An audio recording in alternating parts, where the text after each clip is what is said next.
Did you choose your recent acting gigs because of kids? Did I choose my recent acting? We got Mandalorian. We got Sonic. I needed money. That's a good one. On all of them. Yeah. I wanted to make money.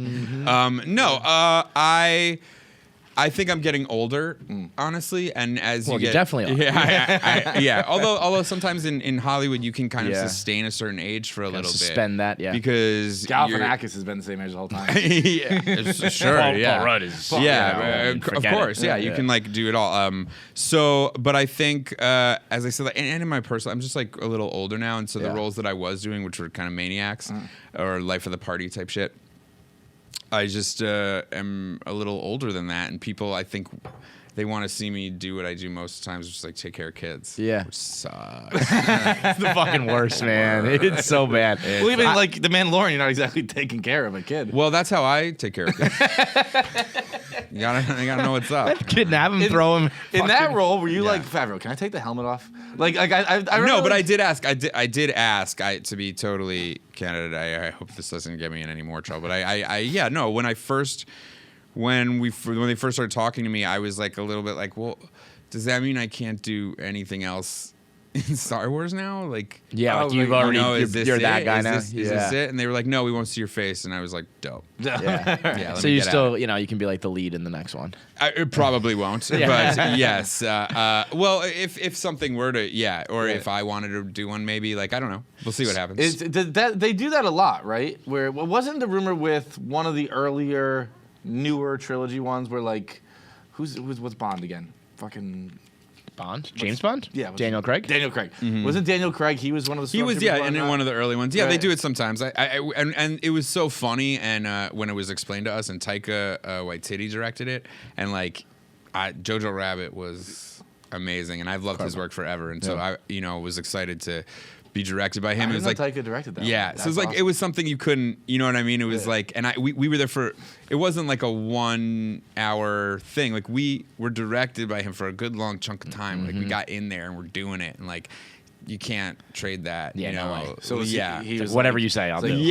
Punch this baby. Pig, just get so mad at this baby. Just pretend pretend you're at home. yes, yeah. No, he was cool. I mean, it was such a great. So much of it was so cool and relaxed, and like he just creates such a chill environment. And he's so funny. Like he speaks your language. Sometimes when you get on set, you have to change. You have to adapt to other people's vibes. Mm-hmm. And sometimes you get on and you realize that they're already speaking your language. And like Taika was like, boom. Like I can see that. Sure. We just Sudeikis and I were just like totally flying by the second we started. So you had what did they actually use on set for Baby Yoda? Is it a doll that looks like it, or is it? Yeah, well, they have a hero Yoda which was attached at the time to the bike so that they could ties it or whatever. Right. And then they also had a bag stuffed with it that like in case it opened. And then once we started punching the bag, they like filled the bag with like newspaper because we were improvising. Like there was one scene where we were improvising. It was like it took a couple hits from Suds, mostly from Suds. That was like a therapy session. Mostly from Suds. Yeah. Well, he kept playing that it was like talking in the middle of him speaking.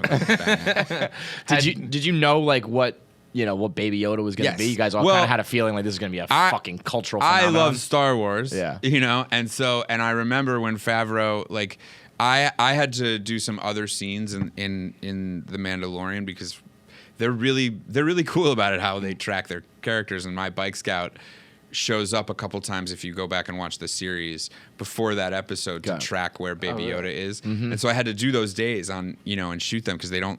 Oh, yeah, it's like it's always you in that suit. They're never right. Then it's never just like, all right, we'll get a stormtrooper in there. You're shooting. You're shooting. So, the first day was there without Suds, and I had done my part, and I had a couple hours off, and Favreau was like, "You want to see something cool?" And he like walked me over and like opened up this thing, and I got like a full like interaction with it, and I saw the guy like operating it because there's like a whole team. It's huge. It's like really cool, and then there's like VFX with a lot of it.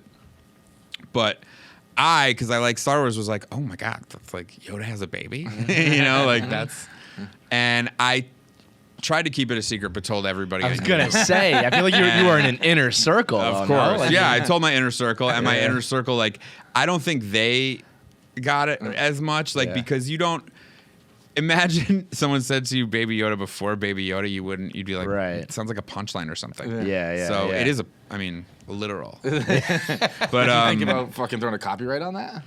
Baby Yoda? Yeah. Dude, I brought it the other day, and they were like, it exists. I was like, Baby Yoda already is copywritten? Oh, yeah. Really? Yeah, and they were like, yes, Star Wars. And I was like, oh, right. I didn't think Star Wars. I thought that was the whole thing. Well, they didn't do it. I think they. No, I would never bring a copyright to an office.